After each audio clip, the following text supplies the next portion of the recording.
If you're a lower elo player like myself and you like to watch Counter-Strike tournaments, you might have been wondering if you can or if you should learn something from the pros. I was thinking about this when I was watching Blast Bounty 2025 final between Eternal Fire and Spirit. Looking at the matchup, I was wondering, what are the things that pros are doing that I can implement in my game? I was also trying to pair that with the information I heard either from other players in the YouTube videos, from my coach, or from the CS communities online. Before we dive into the inspiration of what we can learn, I would like to start with what I think we should not learn. One thing are the coordinated util sets of the teams. It's very useful to know the utils that are helping in the pugs, the utils that enable you to lurk well,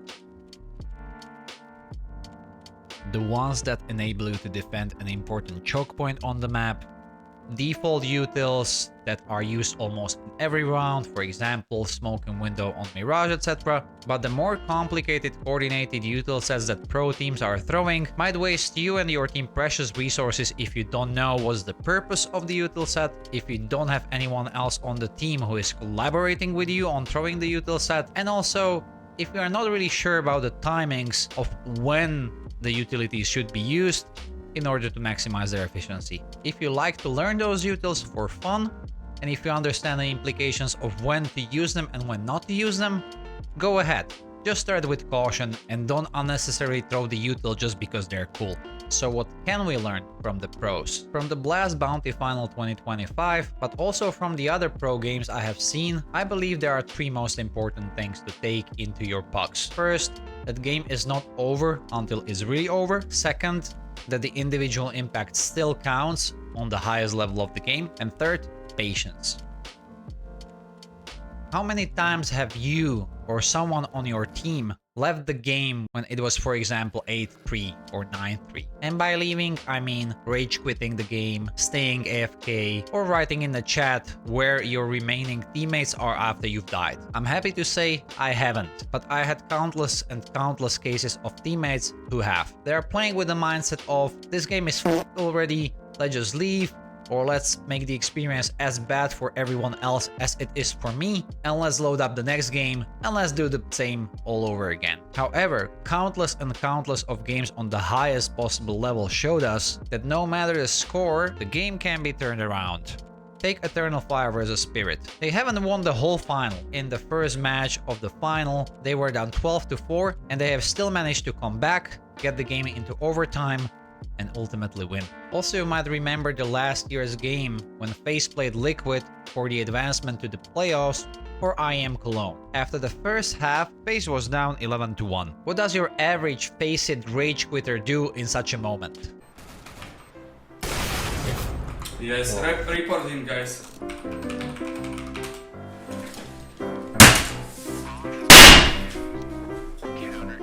FaZe Clan kept their cool. As you might have heard from their voice comms, they actually had quite some fun about it. Hey, I hit him once, bro. Yeah. This better be the best CT half ever, boys. Just 12 rounds to go. It's all good. Let's go. W.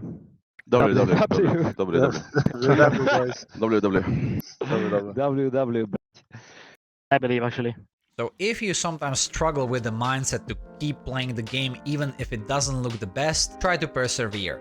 Try to turn the game around. Try to show your individual impact and get the game back where you want it to be.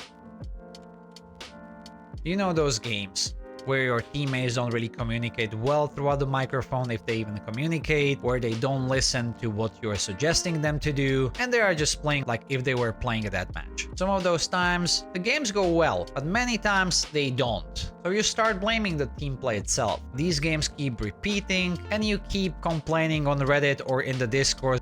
Oh my god, I will never make it to the higher elo because I have such bad teammates and they suck and I can never win because I always get paired with the teammates, etc, etc, etc. In a team game, where some situations might be solved through the team comms, this gets really annoying. And I much prefer the games where everyone is on the mic, The atmosphere on the comms is great, there are jokes flying around, we're having a great time, and even if we lose the game, we felt like we pulled in the same direction. Not every game can be like this, and that's when your individual impact comes into play. I have heard it multiple times. If you are stuck in your elo, it's not the fault of your teammates, it's the fault of you not carrying hard enough. And if we look at the majority of the Tier 1 Pro games, there is gonna be one outlier that's hard carrying the whole team through the game. Think about the most recent example. Dong. The amazing results he's been posting game after game are clear proof of him being a strong individual and is making his whole team succeed. That's not to say that the rest of the team is bad. Take everyone on the team, they always play solid. But Dong is on another level. And that's what I aspire to become in any of the PUG games that I'm playing. So next time that you find yourself complaining about how bad your team communicates, just forget about the rest of the team. Aim at the head, click, shoot, kill, and your team will surely win. It takes a bit of patience for sure, and that's the third point I wanted to talk about. In some PUG games, the whole tempo can be a bit too quick. It has been happening especially in those games I was playing in which we were ahead, and quite comfortably.